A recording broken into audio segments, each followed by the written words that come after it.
Hello everyone, welcome to an study. आज हम लोग इस वीडियो में बिहार सिविल कोड कलर का जो आप लोग का मेंस का एग्ज़ाम होने वाला है उसमें मैथ एंड रीजनिंग का जो भी क्वेश्चन आएगा उसका सेक्शनल टेस्ट नंबर 1 का सॉल्यूशन देखेंगे। इससे पहले 2 सब्जेक्ट का सेक्शनल टेस्ट वीडियो अपलोड कर दिया गया है, कंप्यूटर का और जनरल नॉलेज का। अगर आप लोग नहीं देखे हैं तो उसका प्लेलिस्ट बना हुआ है चैनल पे, वहाँ से आप लोग जाके देख सकते हैं। एंड मेंस के पॉइंट ऑफ व्यू से ये सेक्शन आपके लिए बहुत ज़्यादा ही इम्पोर्टेंट है, मैथ्स एंड रीजनिंग वाला क्वेश्चन। इस सेक्शन से टोटल 20 क्वेश्चन आएंगे आपके मेंस एग्जाम में, 10 मैथ्स के रहेंगे और 10 रीजनिंग का। ये 20 क्वेश्चन डिसाइड करेंगे आपका एग्जाम में रैंक क्या होगा और आपका सिलेक्शन होगा भी कि नहीं। क्योंकि अदर सब्जेक्ट को देखे, इंग्लिश एंड हिंदी और कंप्यूटर को, ये सब्जेक्ट किसी भी स्टूडेंट का सही नहीं रहता है। किसी का अगर इंग्लिश सब्जेक्ट सही है तो उसका हिंदी गलत रहता है, हिंदी सही है तो इंग्लिश कमज़ोर रहता है, और कंप्यूटर तो सबका एवरेज ही रहता है। तो स्टूडेंट अपना नंबर उठाते हैं मैथ्स और रीजनिंग में। तो आप इस सेक्शन में माइनर मिस्टेक नहीं कर सकते हैं, इसमें आपको बहुत ज़्यादा प्रैक्टिस की ज़रूरत है। तो आप लोग अभी से लेकर मेंस एग्ज़ाम तक डेली कम से कम 50 मैथ्स का क्वेश्चन, 50 रीजनिंग का क्वेश्चन लगाइए, ताकि एग्ज़ाम में एक भी माइनर मिस्टेक ना कीजिए। अगर आप लोग पीटी के एग्ज़ाम में माइनर मिस्टेक किए हैं तो चलिए कोई बात नहीं है, वो एग्ज़ाम सिर्फ आप लोग का क्वालिफाइंग था। ये एग्ज़ाम आप लोग का डिसाइड करेगा कि आपका रैंक क्या होगा और आप क्वालिफाई कीजिएगा कि भी नहीं। क्योंकि इसके बाद 10 नंबर आपको लोग का इंटरव्यू का रहता है। इसमें ऑन एवरेज कैंडिडेट को 4 से 5 नंबर मिलते हैं। तो इसलिए आप लोग जितना हो सके मेंस एग्ज़ाम में नंबर उठाना है, उठाइए। चलिए बिना देरी किए हुए स्टार्ट करते हैं आज का सॉल्यूशन। अगर आप लोग चैनल पर नए हैं तो प्लीज़ चैनल को लाइक कीजिए, शेयर कीजिए एंड सब्सक्राइब कीजिए। एंड इसका PDF अगर आप लोग चाहते हैं तो वीडियो के नीचे में टेलीग्राम ग्रुप का लिंक दिया हुआ है, आप लोग वहाँ से जुड़ जाइए, वहाँ पे इसका PDF डेली भेज दिया जाता है। तो चलिए स्टार्ट करते हैं। Section test 1। फर्स्ट क्वेश्चन है, निम्नलिखित प्रत्येक प्रश्न में एक श्रृंखला दी गई है, वह पद ज्ञात कीजिए जो प्रश्नवाचक चिन्ह को प्रतिस्थापित करेगा। सिंपल सा क्वेश्चन है, एक नंबर सीरीज का क्वेश्चन दिया गया है, आपको बताना है इस क्वेश्चन मार्क की जगह कौन सा नंबर आएगा। हाँ, आप लोग बस इसका वीडियो मत देखिए, साइड में नोटबुक रखिए, इसको सॉल्व कीजिए, पहले वीडियो पॉज करके उसके बाद इसका आंसर देखिए। तो चलिए इसको सॉल्व करते हैं। नंबर सीरीज दिया है 8, 24, 12, फिल इन द ब्लैंक्स है 18 एंड 54। इसमें देखिए कौन सा पैटर्न आपको फॉलो करता हुआ मिल रहा है। जब इसमें देखिएगा पहला नंबर दिया है 8, उसके बाद 24। ये 8 और 24 में क्या रिलेशन है, ये इसका 3 टाइम्स है। फिर 24 के बाद अगला नंबर को देखिएगा, ये 12 है, इस 24 का क्या हो जाता है, हाफ हो जाता है। सेम ऐसा ही पैटर्न देखिए, लास्ट का 2 डिजिट में ये 18 दिया गया है और ये 54 है, ये 18 54 भी इसका 3 टाइम्स हो रहा है। तो हम लोग को एक पैटर्न मिल गया कि पहले 3 से मल्टीप्लाई हो रहा है, फिर उसका 2 से डिवाइड हम करते हैं। तो नेक्स्ट पैटर्न भी यही होगा, इसको 3 से मल्टीप्लाई करेंगे और 2 से डिवाइड करेंगे।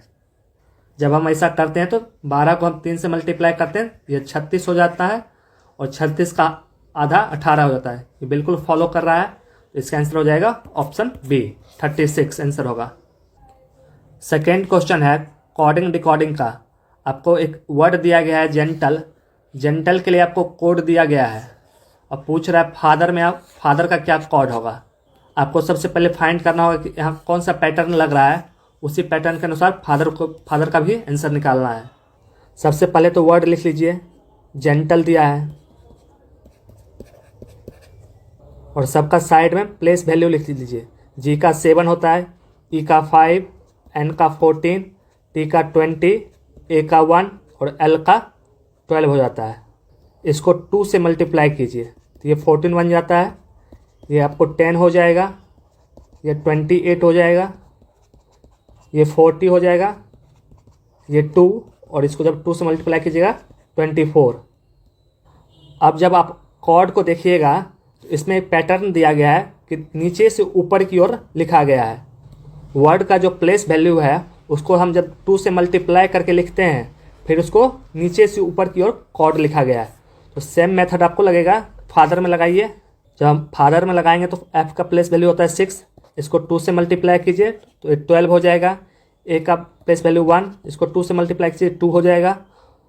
टी का 20, इसको 2 से मल्टीप्लाई कीजिए 40 हो जाएगा। और एच है 8, 8 दूना 16 ये हो गया आपका। ई है 5 गुना 2 10 हो गया। और आर का प्लेस वैल्यू होता है 18, 18 इंटू 2 36। तो फादर का कॉर्ड होना चाहिए 36, 10, 16, 40, 2 एंड 12। ये वैल्यू देखिए किस में लिखा हुआ है, ये आपका वैल्यू ऑप्शन बी में लिखा है, तो इसका आंसर हो जाएगा ऑप्शन बी। नेक्स्ट क्वेश्चन है क्वेश्चन 3, जो आप लोग का एक सिटिंग अरेंजमेंट से क्वेश्चन है। आप लोग को पीटी एग्जाम में भी 10 क्वेश्चन में से 3 से या 4 क्वेश्चन हमको लग रहा है सिटिंग अरेंजमेंट से था। आप लोग के लिए ये टॉपिक इंपॉर्टेंट हो जाता है रीजनिंग में, आप इस पर ज़्यादा से ज़्यादा क्वेश्चन प्रैक्टिस कीजिएगा। तो चलिए देखते हैं क्वेश्चन में आप लोग को क्या दिया है। क्वेश्चन में बोल रहा है 6 दोस्त जे के एल एम एन और ओ वृत्त के चारों ओर केंद्र के सम्मुख बैठे हैं, मतलब केंद्र की ओर करके मुंह बैठे हैं। जे के या एल के निकटस्थ नहीं है, जे जो है के या एल का पड़ोसी नहीं है। एम एल या एन का निकटस्थ नहीं है, एम जो है एल या एन का पड़ोसी नहीं है। के और एल निकटस्थ हैं, मतलब के और एल पड़ोसी हैं। लास्ट स्टेटमेंट है ओ एम और एल के बीच में है, ओ जो है एम और एल के बीच में है। यदि जे का एक पड़ोसी एम है तो दूसरा कौन है। क्वेश्चन पूछ रहा है जे का एक पड़ोसी एम है तो दूसरा कौन है। फिर से एक बार आप लोग क्वेश्चन पढ़ लीजिएगा, इंग्लिश मीडियम वाले देख लीजिए। 6 फ्रेंड्स है जो sitting around circle facing towards centre करके बैठा हुआ है। उसमें बोल रहा है J is not adjacent to the K और एल, और M is not adjacent to L और एन। के और K and L are adjacent, K and L are adjacent. O is the middle of the M and L. If one neighbour of J is M, who is the other. इसके लिए आप लोग को figure draw करना होगा, उसके बाद पता चलेगा जे का पड़ोसी कौन है, सॉरी एम का पड़ोसी पूछ रहा है। फिगर ड्रॉ कर लीजिए, सर्कल दिया है, इसमें 6 लोग को बैठाइए, पहले सेंटर की ओर फेस करके बैठे हुए हैं। अब जब देखिए क्वेश्चन को पढ़िएगा, इसमें एक लाइन दिया है ओ एम और एल के बीच में है, तो आप पहले सबसे पहले ओ को बैठाते हैं। ओ कहाँ बैठा है, एम और एल के बीच में बैठा है। एक कंडीशन ये हो सकता है एम इस साइड बैठा हो और एल इस साइड बैठा हो, बीच में ओ हो। एक दूसरा कंडीशन भी बनेगा, तो दोनों केस बना लीजिए। जब ओ बीच में हो, एल इस साइड होगा और एम इस साइड होगा। अब आप फिर से एक बार क्वेश्चन पढ़िए, इसमें बोल रहा है जे किसका पड़ोसी नहीं हो सकता है, के और एल का नहीं हो सकता है, और एम का पड़ोसी एल या एन नहीं हो सकता है। तो एम यहाँ बैठा है तो इसका पड़ोसी एल या एन नहीं हो सकता है। यहाँ एम है तो इसका पड़ोसी एल या एन नहीं हो सकता है, इसको काट दीजिए। और नेक्स्ट लाइन बोल रहा है के और एल निकटस्थ हैं, मतलब के और एल पड़ोसी हैं। तो जहाँ एल है उसका पड़ोसी क्या होगा, के होगा। यहाँ के बैठेगा, यहाँ एल है तो यहाँ के बैठेगा। और अब क्वेश्चन पूछ रहा है जे एम का एक पड़ोसी है तो दूसरा कौन है। एम यहाँ है तो जे का पड़ोसी एम है, तो एम यहाँ पर है तो जे ऑटोमेटिक यहाँ पे बैठेगा। एम यहाँ है तो जे ऑटोमेटिक यहाँ पे बैठेगा। तो आप देख लीजिए इसमें से अब बचा कौन है, बचा इसमें से एन, तो एन यहाँ पे बैठेगा। एल ऑलरेडी बैठा हुआ है, बच गया एन, तो एन यहाँ पे बैठ गया। तो दूसरा पड़ोसी कौन हो गया, तो इसका हो गया एन, ऑप्शन सी। जिनका बन गया तो अच्छा बात है, जिनका नहीं बना एक बार फिर से आप लोग ट्राई कीजिए। नेक्स्ट क्वेश्चन है क्वेश्चन 4, ये भी एक नंबर सीरीज का क्वेश्चन है। पूछ रहा है अगला टर्म क्या होगा। तो चलिए देखते हैं इसमें क्या पैटर्न फॉलो हो रहा है। नंबर दिया है 14, 17, 23, 35, 59 एंड क्वेश्चन मार्क। इसमें देखिए एक पैटर्न फॉलो हो रहा है। ये 14 है, 17 बन रहा है, +3 हो रहा है। नेक्स्ट 17 से 23 हो रहा है तो +6 हो रहा है। 23 से 35 तो +12, 35 से 59 +24। तो देखिए इसमें एक पैटर्न है, पिछले नंबर से डबल हो रहा है। तो अब इसमें कितना प्लस होगा, 48। जब इसमें 48 जोड़ेंगे 59 में तो नंबर आप निकल के आएगा 107। 107 ऑप्शन में है ऑप्शन बी। इसका आंसर हो गया ऑप्शन बी। क्वेश्चन 5, ये भी देखिए सीटिंग अरेंजमेंट से है। इसमें क्या है, 6 मित्र P Q R S T and U उत्तर दिशा में एक पंक्ति में बैठे हैं। आर पी और टी के बीच में है। आर क्या है, पी और टी के बीच में है। एस अंतिम बिंदु पे नहीं है, एस किसी अंतिम बिंदु पे नहीं होगा। क्यू टी के ठीक दाएं में है। क्यू का पोजीशन क्या है, टी के ठीक दाएं में है। यू दाएं छोर पे नहीं है, यू दाएं छोर पे नहीं है। तो आर के ठीक बाएं में कौन है। चलिए फिगर ड्रॉ करते हैं। 6 लोग को बैठाते हैं, 1 2 3 4 5 6। दूसरा भी फिगर बना लेते हैं अगर 2 केस बनता हो। 1 2 3 4 5 6। क्वेश्चन में दिया है आर पी और टी के बीच में बैठा है, तो आर को हम पी और टी के बीच में बैठा लेते हैं। आर बीच में है, पी और टी। ये केस 1 हो गया। केस 2 में आर को हम यहाँ पे बैठाते हैं, पी और टी हो गया। अगला लाइन में बोल रहा है एस अंतिम बिंदु पे नहीं है, तो एस कहीं पे नहीं है। एस अंतिम बिंदु पे कहीं पे नहीं बैठेगा, एस को हटा देते हैं। नेक्स्ट बोल रहा है क्यू टी के ठीक दाएं है। क्यू जो है टी के ठीक दाएं है, तो क्यू को यहाँ पर बैठा दिए।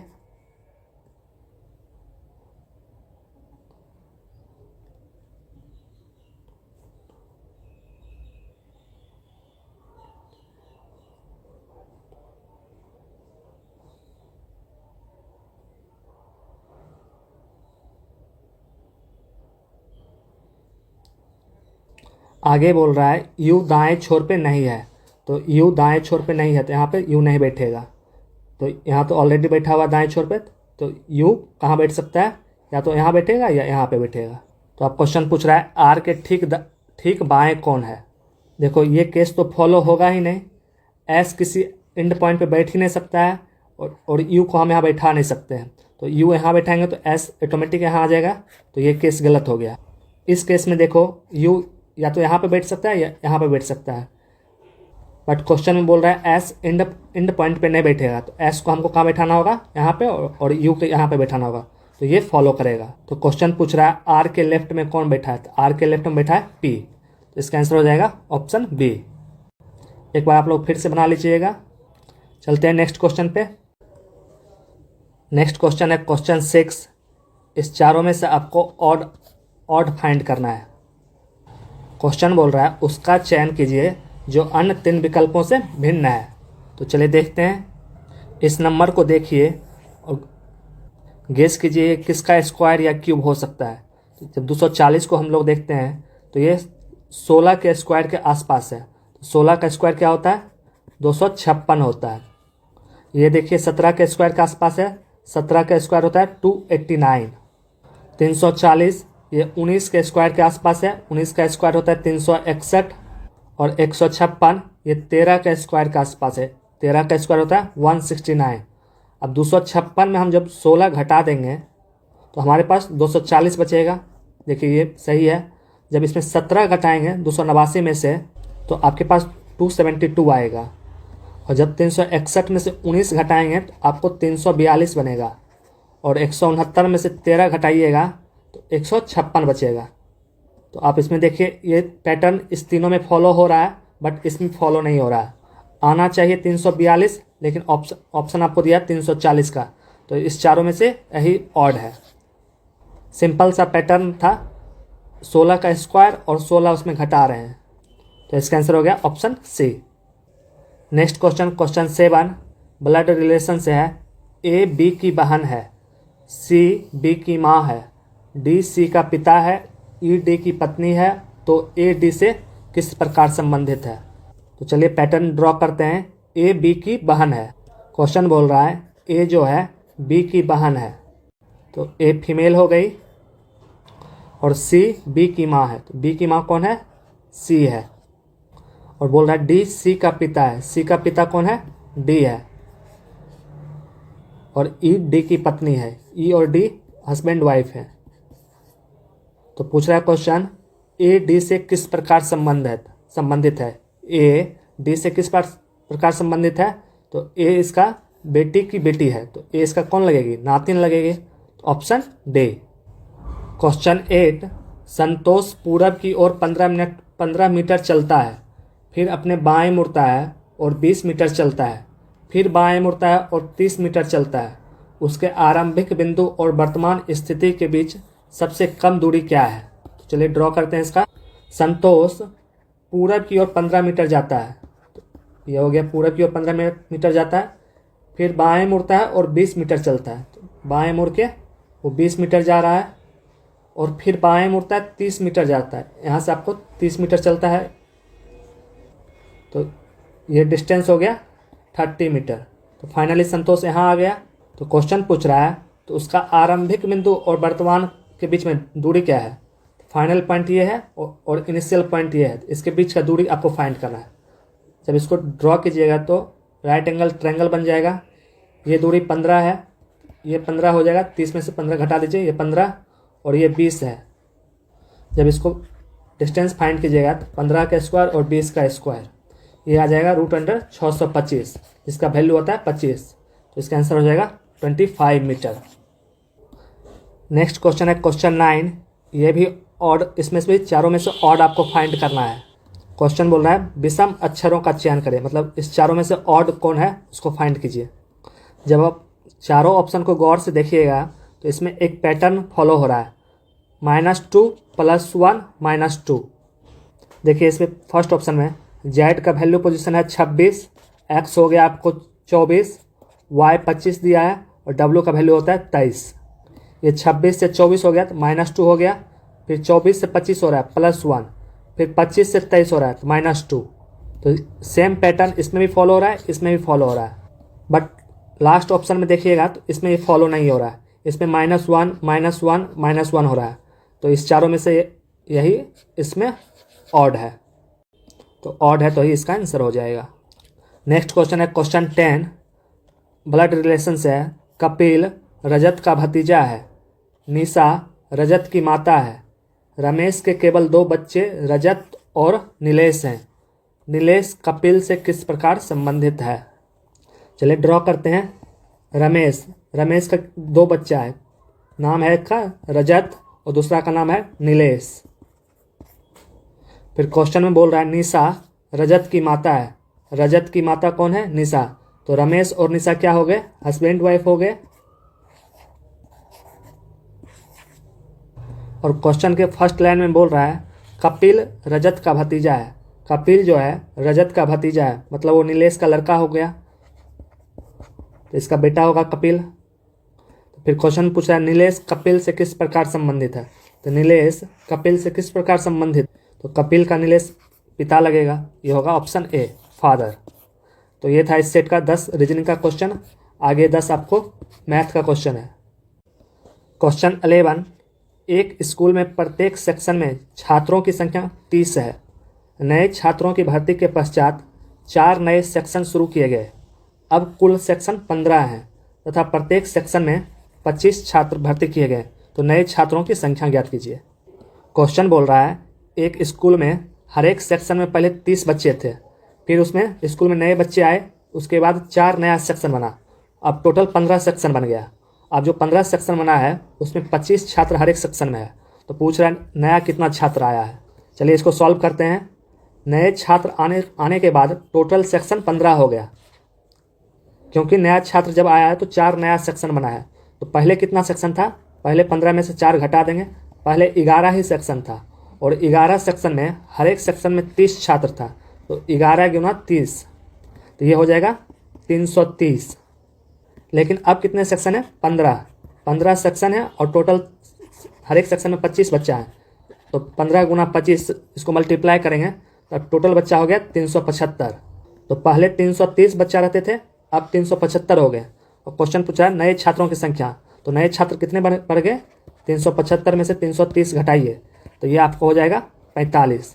तो इसका आंसर हो जाएगा ऑप्शन बी, 45 नए छात्र आए। क्वेश्चन 12, 3 लड़कों के पास मिलाकर 82 मार्बल हैं।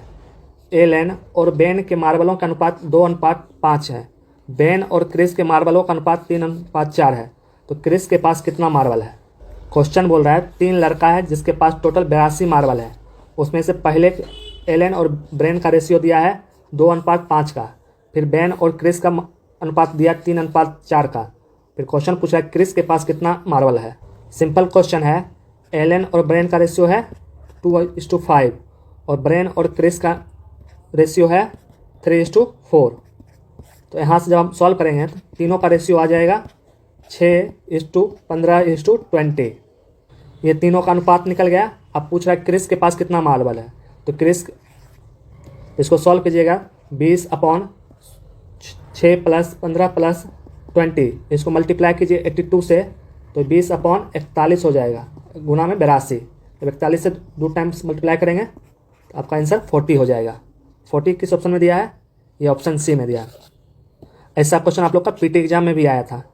क्वेश्चन 13, एक परीक्षा में 70% उम्मीदवार अंग्रेजी में उत्तीर्ण है और 80% गणित में उत्तीर्ण है, 10% दोनों विषय में अनुत्तीर्ण है। तो यदि दोनों में 144 उम्मीदवार उत्तीर्ण हुए तो कुल उम्मीदवारों की संख्या कितनी है।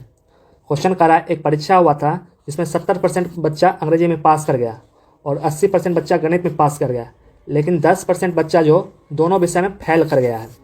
और पास किया गया छात्र का संख्या दिया है जो 144 है, और क्वेश्चन पूछा है तो मतलब टोटल कितने स्टूडेंट इसमें पार्टिसिपेट लिए थे। देखिए इसको सॉल्व कीजिएगा तो इंग्लिश में कितने बच्चे पास किए हैं? इंग्लिश में पास किए हैं 70% और मैथ में किए हैं 80%। तो फेल कितना किए हैं? फेल किए हैं इंग्लिश में 30% और मैथ में 20%। दोनों सब्जेक्ट में दिया गया है 10%। जब इसको हम वेन डायग्राम्स बनाएंगे, ये मानिए मैथ का है, ये इंग्लिश का है, दोनों सब्जेक्ट में फेल किए बच्चे 10% है, और केवल मैथ में कितने करेंगे? 10% और केवल इंग्लिश में 20%। टोटल फेल बच्चे कितने हो गए? ये 40% हो गए। तो 40% बच्चा फेल किया तो पास कितना किया? पास किया 60%, जो कि 60% का नंबर दिया है 144। तो पूछ रहा है टोटल कि बच्चा कितना था। तो इसको सॉल्व कीजिएगा, 144/60 × 100, ये 0 से ये 0 गया, 6 से ये 24 बार में जाएगा, तो टोटल बच्चा आ जाएगा 240। तो 240 किस में दिया? Option D. तो 13 का आंसर हो गया ऑप्शन डी। क्वेश्चन 14, एक ट्रेन 40 किलोमीटर पर घंटा की औसत के चाल के साथ समय से अपने गंतव्य तक पहुंचती है। यदि वह 30 किलोमीटर घंटा के औसत चाल के साथ चलती है तो 15 मिनट देरी से पहुंचती है, तो कुल यात्रा का दूरी कितना है। क्वेश्चन बोल रहा है एक ट्रेन जब 40 के स्पीड से चलती है तो वो टाइम पे पहुंचती है, बट अगर वो 30 के स्पीड से चलती है तो 15 मिनट देरी से पहुंचती है। तो अब कितना डिस्टेंस आपको फाइंड करना है। तो इस क्वेश्चन को सॉल्व कीजिएगा। मानिए डिस्टेंस कितना है? डी है, डिस्टेंस डी दिया गया है, और वो जब 30 के स्पीड से चलती है तो 15 मिनट देरी से पहुंचती है। मतलब 30 के स्पीड से जाएगा तो उसको ज़्यादा टाइम लगेगा, और जब वो 40 के स्पीड से जाएगा तो टाइम पे पहुंचती है। तो ये दोनों का डिफरेंस कितना दिया है? 15 मिनट दिया है। इसको 60 से भाग कर दीजिए, तो इसको सॉल्व कीजिए। तो इसका एलसीएम 120 आ जाएगा। 4D - 3D = 15/60।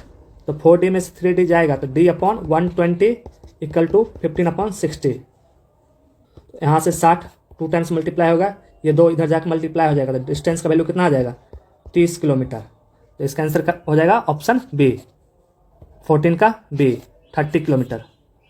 क्वेश्चन 15, सिंपल सा क्वेश्चन है। CI और SI का डिफरेंस 100 दिया है 2 वर्षों के लिए, रेट है उसका 5%। तो पूछ रहा है प्रिंसिपल कितना था। तो आप लोग 2 वर्ष के लिए फार्मूला जानते हैं, डिफरेंस = होता है P/R/100 का होल स्क्वायर। अब वैल्यू पुट कर दीजिए। डिफरेंस दिया है 100, P का मान निकालना है, R 5 दिया है, अब यहाँ 2। जब इसको सॉल्व कीजिएगा 100, इसको पहले शॉर्ट फॉर्म ले आइए, 5 से भाग दे दीजिए। 100 = P/1/400। तो यहाँ से P का वैल्यू निकल जाएगा, ये जाकर मल्टीप्लाई हो जाएगा 40,000।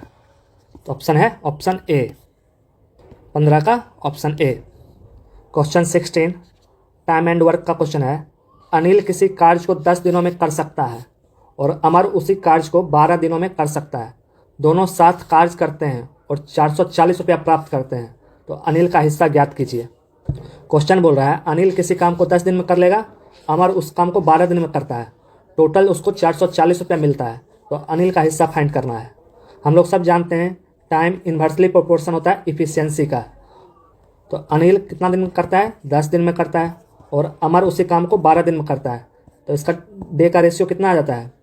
ये आता है 5:6, और इसका इफिशियंसी क्या हो जाएगा? इसका उल्टा हो जाएगा, 6:5 हो जाएगा।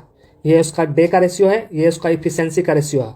और वेतन जो होता है हमेशा इफिशियंसी के आधार पे मिलता है।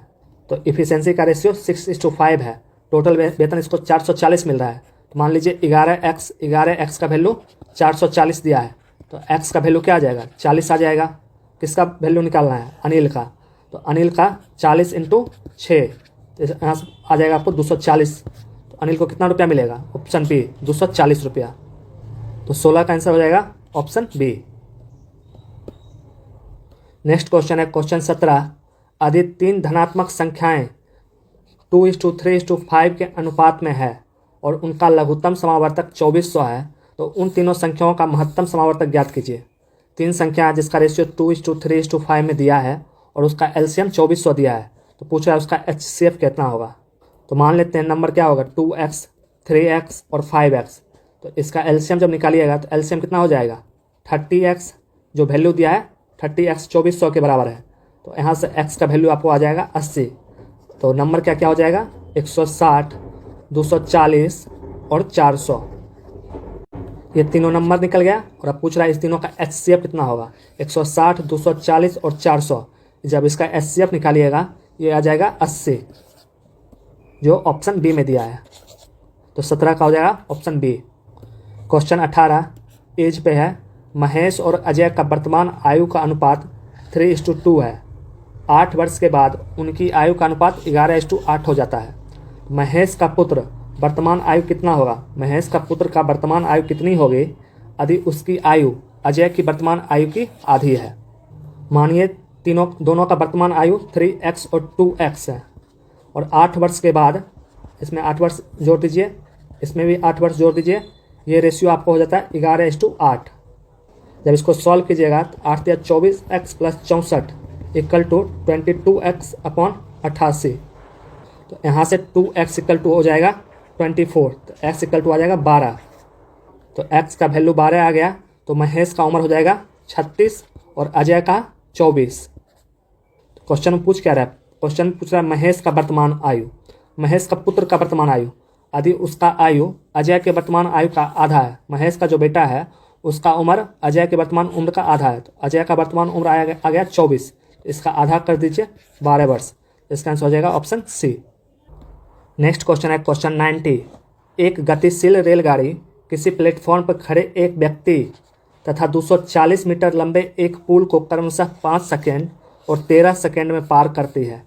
तो रेलगाड़ी द्वारा 30 मीटर लंबे प्लेटफॉर्म को पार करने में कितना समय लगेगा? क्वेश्चन कर रहा है एक रेलगाड़ी है जो एक खड़ा व्यक्ति को 5 सेकेंड में क्रॉस कर जाती है और 240 मीटर लंबा पुल को 13 सेकेंड में क्रॉस करती है। तो रेलगाड़ी 30 मीटर एक लंबा प्लेटफॉर्म है, तो उसको कितना समय में क्रॉस करेगी? तो सिंपल सा क्वेश्चन है कि जब वो खड़ा व्यक्ति को पास करती है तो रेलगाड़ी अपनी लंबाई को पास करती है। तो मान लेते हैं रेलगाड़ी की लंबाई x मीटर।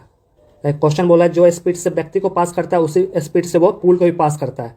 तो x को पास करने में उसको 5 सेकेंड लगता है, और जब वो 240 मीटर लंबा पुल को क्रॉस करेगी तो खुद की लंबाई प्लस 240 अपॉन में 13 सेकेंड। तो इस इक्वेशन को सॉल्व कीजिए। 13x = 5x plus 5 × 240 1200। यहाँ से x का वैल्यू आप जब निकालिएगा तो ये आ जाता है 150। तो रेलगाड़ी की लंबाई होगी 150। तो 150 हम जब 5 से हम भाग देंगे तो इसका स्पीड आ जाएगा। रेलगाड़ी का स्पीड कितना है? 30 मीटर पर सेकेंड। अब टाइम निकालना है, 30 मीटर लंबे प्लेटफॉर्म को कितना टाइम है वो क्रॉस करेगी। तो रेलगाड़ी का खुद का लंबाई है 150 और 30 मीटर प्लेटफॉर्म को, और स्पीड दिया है 30। तो यहाँ से आ जाएगा 180/30। जब इसको डिवाइड करेंगे 6 सेकेंड, तो रेलगाड़ी उसको 6 सेकेंड में क्रॉस करेगी। तो क्वेश्चन 19 का आंसर हो गया ऑप्शन सी। नेक्स्ट क्वेश्चन है क्वेश्चन 20। 12,540 की एक धनराशि को ए, बी और सी में इस प्रकार बांटा जाता है कि ए का भाग और बी तथा सी का भाग का योगफल का अनुपात 3:7 है, तथा बी का भाग और तथा ए और सी का भाग का योगफल का अनुपात 2:9 है। तो सी का भाग कितना होगा? तो सी का आपको भाग फाइंड करना है। ये क्वेश्चन आप लोग कमेंट सेक्शन में सॉल्व करके बताइए, ये आप लोग के लिए होमवर्क है। तो चलिए आप लोग कमेंट सेक्शन में बताइए आप लोग को आज का वीडियो कैसा लगा एंड आप लोग को 20 मार्क्स में से कितना मार्क्स आ रहा है। तो मिलते हैं अगले वीडियो में। एंड आप लोग से बस एक शिकायत है, जितने लोग वीडियो को देखते हैं उसमें से आधा लोग भी चैनल को सब्सक्राइब नहीं करते हैं। प्लीज़ सब्सक्राइब कीजिए, यही एक चीज़ है जो आप लोग अपने तरफ से सहयोग कर सकते हैं। ज़्यादा से ज़्यादा लोगों के बीच में चैनल को शेयर कीजिए, सब्सक्राइब। एंड लास्ट में जल्द ही आप लोग को NKN स्टडी के द्वारा एक 5 सेट का वॉल्यूम 1 मॉक टेस्ट लाया जाएगा। ये फुल टेस्ट मॉक टेस्ट होगा, इसलिए आप लोग ज़्यादा से ज़्यादा 10 जनवरी तक ज़्यादा से ज़्यादा जितना हो सकता है सेक्शनल टेस्ट लगाइए। डेली आप लोग को टेलीग्राम ग्रुप पर जो भी एसे का टॉपिक, लेटर का टॉपिक दिया जा रहा है उसको सॉल्व कीजिए, ताकि आपको फुल टेस्ट देने में कोई भी प्रॉब्लम ना हो। तो चलिए बाय, थैंक यू, मिलते हैं अगले वीडियो में।